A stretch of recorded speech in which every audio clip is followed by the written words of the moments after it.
Жағалау мүлік иелері бірлестігі төрағасы бастаған жұмыс тобы 8-ші, 9-ші, 10-ші, 11-ші және 12-13-ші кіреберістердің жер төлесіндегі жылу су құбырларын тексерді. Құбырлар, тұрбалар дейді ғой, орысша айтқанда. Солардың жағдайын қарап жүрміз ғой.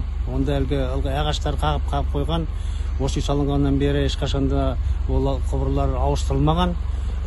Тек тесілген жерін ағашпен қағып, сыммен байлап қойған. Енді бүгінгі күнде бұл жағдай өте ауыр, өйткені қысты күні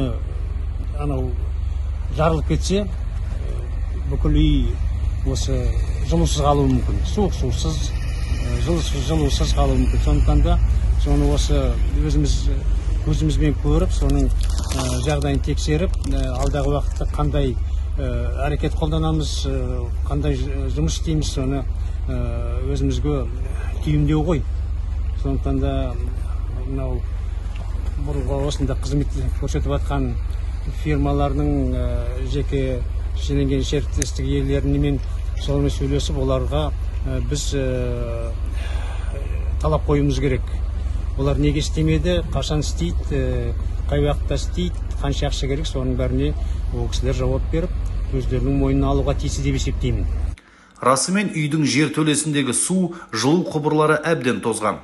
Бұған дейін 10 жыл бойы тұрғындардан жиналған ақшаға ие болған КСК РЭУ Арман мекемесі ешқандай жаңарту жұмыстарын жүргізбеген, тек ағымдағы жөндеумен шектеліп отырған.